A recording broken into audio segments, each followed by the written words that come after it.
Le 12 octobre 2025 à 2H47. Une poignée de partisans et quelques centaines de drones ont transformé un train de ravitaillement russe de 2,0 tonnes en cible facile, puis ont coupé le pont qui alimentait tout le front sud. Il ne s'agissait pas d'un simple feu d'artifice, mais d'un effondrement logistique calculé qui a paralysé 60% du ravitaillement de l'artillerie de première ligne. Le 12 octobre 2025 à 2H47 du matin près de Novotcherkassk, à environ 560 miles de la frontière ukrainienne, un petit élément partisan des H était dissimulé à 300 pieds d'un tronçon de 12 miles de voie ferrée critique. Leur arrivée n'était pas le fruit du hasard. C'était l'aboutissement de mois de cartographie de renseignements humains et d'un plan chirurgical élaboré selon un calendrier précis. Le convoi qu'ils attendaient transportait 2 aéroobus de 155 mm, une seule cargaison, qui, si elle atteignait le front, permettrait d'alimenter des dizaines de tubes d'artillerie pendant des jours. Les partisans avaient repéré l'itinéraire du convoi, la situation aérienne locale et surtout une minuscule faille géométrique dans la couverture radar ennemi, une inclinaison vers le haut de 3,6 deg dans un secteur d'un radar Nebo-M qui produisait un étroit couloir aveugle à basse altitude le long de la voie ferrée. Cette zone morte marginale était l'opportunité qu'ils attendaient. Cette opération n'a jamais reposé sur la force brute. Dès le départ, il s'agissait de créer des effets en chaîne pour provoquer des défaillances à répétition. Dans un premier temps, ils ont influencé les comportements. Des agences ont répandu la rumeur qu'une taupe du FSB se trouvait au sein du commandement de Rostov. Le but de la rumeur n'était pas d'être vraie ou fausse, mais de saper la confiance. Et ça a marché. Le commandement a réagi en remettant tout en question et en réduisant les patrouilles nocturnes d'environ 50%. La réduction de la densité des patrouilles diminuait le risque d'être découvert pour les équipes chargées de poser les charges et pour les partisans qui devaient s'exfiltrer ensuite. À 2H51, le train pénétra dans la zone de tir préparée. Le conducteur du WIT ne tenta pas de percuter la locomotive. Le blindage en mouvement et la masse d'un train de 2,0 tonnes rendaient une frappe directe peu probable. La solution la plus judicieuse consistait à immobiliser la cible mobile. Une munition rôdeuse Switchblade 6 Sense, lancée à 185 km/h, acheva sa course et percuta un boîtier de signalisation en béton. Le petit abri électronique renforcé qui contrôlait ce tronçon de voie ferrée. La charge creuse de 15 kg du couteau à cran d'arrêt a percé le béton et vaporisé les systèmes de contrôle à l'intérieur. Le résultat fut immédiat. Les signaux ont cessé de fonctionner. Le tableau de bord a clignoté en rouge. Le protocole pour une voie non signalisée a entraîné un arrêt d'urgence et l'imposant train s'est immobilisé en position d'arrêt préparé. Le train n'étant immobilisé, les forces terrestres se mirent en mouvement. La nuit précédente, des partisans avaient soigneusement dissimulé plusieurs charges. Claymore M100 81 sous du gravier et des débris près des voies ferrées afin d'échapper à la vigilance des patrouilles réduites. Lorsque le convoi immobilisé atteignit l'arche préparée, une impulsion radio déclencha simultanément les Claymore. Chaque mine a projeté environ 700 billes d'acier à très grande vitesse. L'explosion n'a pas seulement déstabilisé les rails, elle a arraché les lourdes fixations en acier de leur support et a tordu les rails en un amas inextricable. 150 mètres de voie principale sont devenus inutilisables en quelques secondes. Le train transportant désormais 2,0 cartouches était immobilisé. Les explosions et les incendies ont produit des signatures. Celle-ci en a produit. Les signatures thermiques et électromagnétiques ont connu une forte augmentation. À quelques mètres seulement d'une installation radar, Nebo-M, les alarmes se sont déclenchées. À 2h54, le commandement a envoyé un ordre à une batterie de défense aérienne Panzer S, un dont le réseau à commande de phase a commencé à balayer le ciel. Les planificateurs ukrainiens avaient anticipé cette réaction et avaient déjà positionné des leurres sacrificielles pour déclencher une riposte russe prévisible et coûteuse. Quelques heures auparavant, 3 missiles Bayraktar TB2 avaient été lancés le long d'une trajectoire dégagée et à haute altitude. Leur trajectoire de vol était facilement repérable. Il s'agissait d'appâts bruyants et visibles. Ils étaient destinés à attirer l'attention du bombardier. Comme prévu, ce dernier verrouilla sa cible fit-feu et les missiles 357 Bh-6 réduisirent les leurres en miettes. Du point de vue russe, la menace était neutralisée. Du point de vue ukrainien, c'était le prix à payer pour tendre le piège. Pendant que les systèmes de pensée étaient occupés, un élément plus subtil approchait par un autre biais. Un appareil Orlan-Dix, capturé fortement modifié et piloté non pas par liaison radio, mais selon un profil préprogrammé s'appuyant sur la navigation inertielle, combiné à la corrélation optique du terrain avec des images satellites archivées. Il était insensible au système de guerre électronique LER-3 qui couvrait la région. N'émettant aucun signal, il était impossible de le brouiller au sens traditionnel du terme. Sa seule mission était d'émettre une signature en bande X très spécifique imitant le radar de ciblage d'un drone lance-missile ukrainien à haute vitesse. Pour le système de conduite de tir du drone qui venait d'éliminer les menaces évidentes, cette nouvelle signature représentait un enjeu crucial. Il acquit la cible et calcula une solution de tir. Voici la principale source de désinformation. Les missiles lancés n'étaient même pas dirigés vers l'Orlan-Dix ni vers l'équipe ATES, mais vers un dépôt de munitions mal protégé situé à 3 km du lieu de l'opération. Les missiles incidents ont percuté des bunkers de stockage, fragmentant les toits en tôle fine et provoquant des détonations par effet de serre. 15,0 livres d'obus de 122 mm explosèrent en une réaction en chaîne, produisant une unique et gigantesque boule de feu qui s'éleva à 90 mètres dans le ciel nocturne. Les Russes avaient en réalité fait exploser leur propre dépôt grâce à une signature électronique soigneusement falsifiée et à un cycle d'engagement manipulé. L'explosion du dépôt n'était pas un accident tactique. C'était un catalyseur.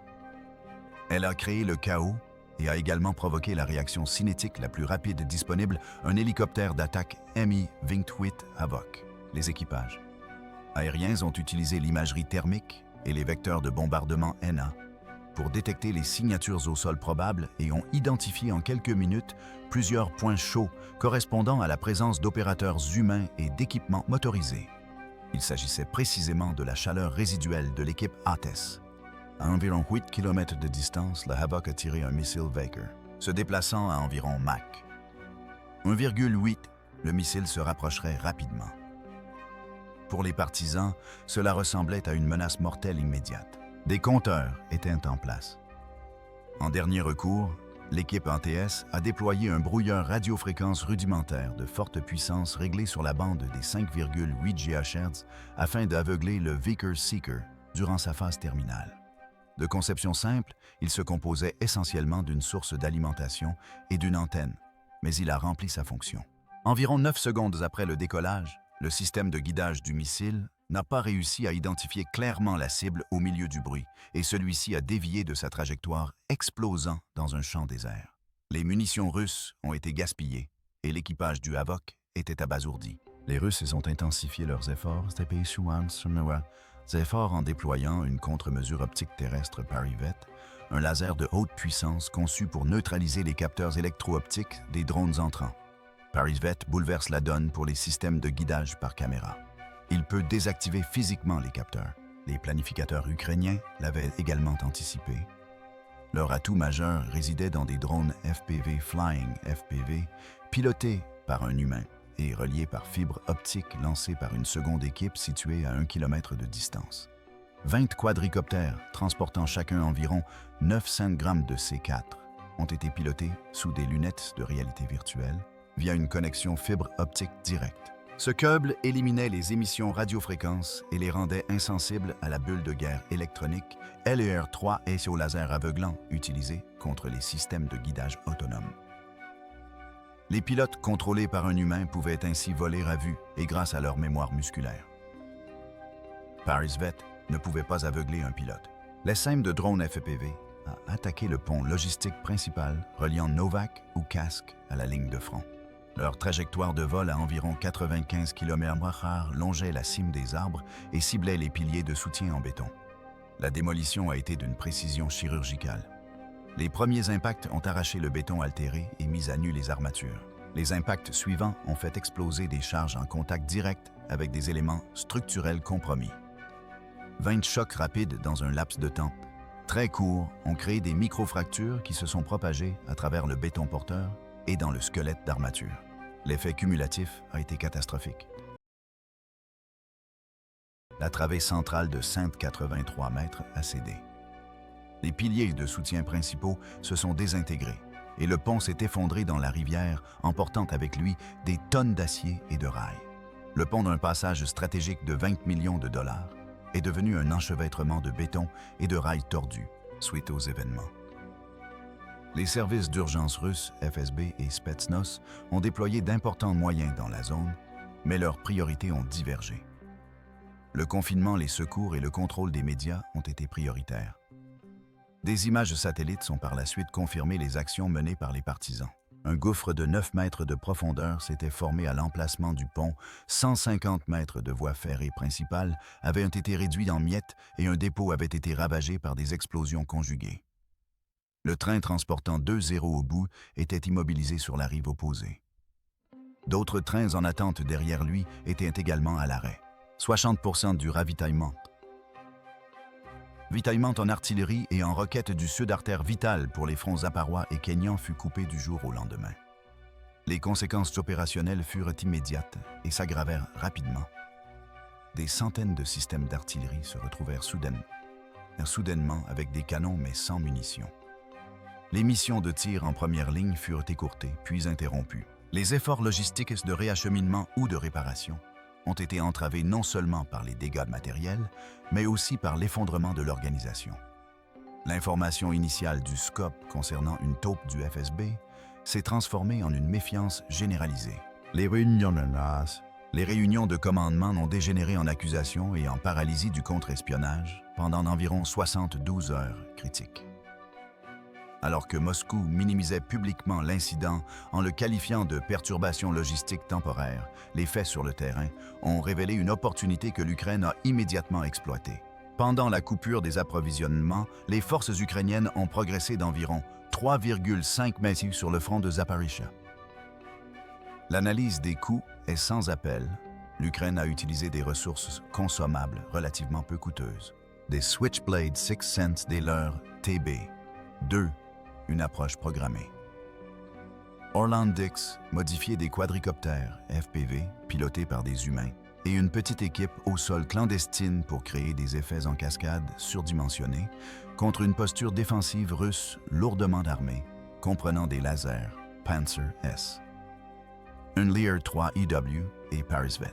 La riposte russe a nécessité le déploiement d'intercepteurs coûteux d'au moins un missile Vickers, de carburant d'hélicoptère et d'heures de vol, et a surtout entraîné la perte de munitions stockées et d'un pont majeur, dont le remplacement prendrait des mois et coûterait des dizaines de millions de dollars. L'opération était asymétrique dans sa conception. Dépenser peu pour un impact stratégique. Pourquoi cela a-t-il fonctionné? Parce que l'attaque était une séquence et non une frappe unique.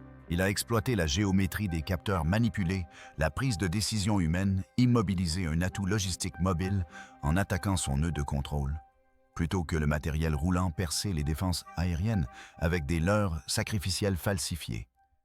Les signatures avec des plateformes préprogrammées, résistantes à la guerre électronique, pour rediriger les munitions et utiliser des frappes FPV avec intervention humaine pour vaincre les contre-mesures laser et de guerre électronique. Chaque élément pris individuellement était limité. Ensemble, ils ont engendré une paralysie stratégique. L'extraction s'est déroulée sans accroc. L'incendie du dépôt et l'effondrement du pont ont créé de multiples points d'intervention. Dans la confusion générale, l'équipe INTES s'est fondue dans les voies d'exfiltration préétablies et a disparu. La confirmation par satellite est arrivée plus tard dans la matinée sous la forme d'au moins 14 images, haute résolution montrant l'étendue des dégâts. Sur le terrain, le bilan était éloquent, un dépôt de munitions détruit. 150 mètres de voies ferrées principales ont été tordus et sont devenus irréparables.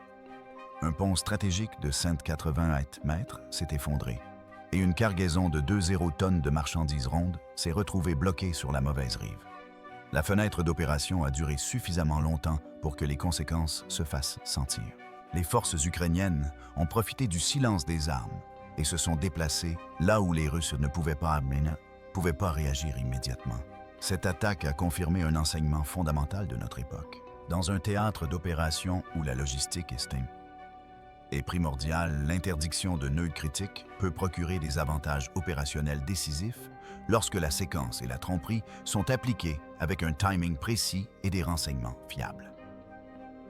Cela souligne également une deuxième leçon. Des défenses multicouches coûteuses peuvent être obtenues lorsqu'un adversaire combine des leurres, une diversité de plateformes des interventions humaines et une exploitation minutieuse des procédures ennemies. Du point de vue de la campagne, il ne s'agit pas d'un simple raid isolé. C'est une démonstration éloquente que la perturbation ciblée des nœuds de transport combinée à une manipulation psychologique peut engendrer des désorganisations organisationnelles et matérielles qui perdurent bien au-delà des combats tactiques immédiats. Les Russes ont perdu du matériel des infrastructures et pendant un temps, leur cohésion. L'Ukraine n'a perdu qu'une poignée de systèmes à bas coût et quelques opérateurs avec des pertes humaines négligeables. Compte tenu de la valeur du dépôt détruit et du pont effondré, l'échange est asymétrique en faveur de l'Ukraine. Dès lors, sur le plan opérationnel avec des munitions rôdeuses à lame rétractable limitée et une capacité de frappe FPV de réserve, quelle cible auriez-vous visé ensuite en tant que commandant de l'ATS? Le principal dépôt de carburant desservant le centre logistique sud ou l'installation radar? Nebo-M, assurant la couverture aérienne régionale. Le dépôt de carburant limiterait davantage le soutien logistique et compliquerait les mouvements. Le Nebo-M rétablirait la liberté d'action pour les frappes futures en réduisant la détection russe. Les deux sont de grande valeur. Lequel choisir et pourquoi? Priver immédiatement les forces de soutien logistique ou supprimer les capteurs pour maintenir le champ de bataille aveugle en vue d'opérations ultérieures. Tel est le problème tactique qui reste en suspens à 3h du matin le 12 octobre 2025. Vous venez de voir comment une poignée de plateformes à bas coût, une faille exploitée dans le réseau de capteurs, une séquence d'actions chirurgicales et un peu d'ingéniosité humaine ont permis de stopper net une artère d'approvisionnement entière.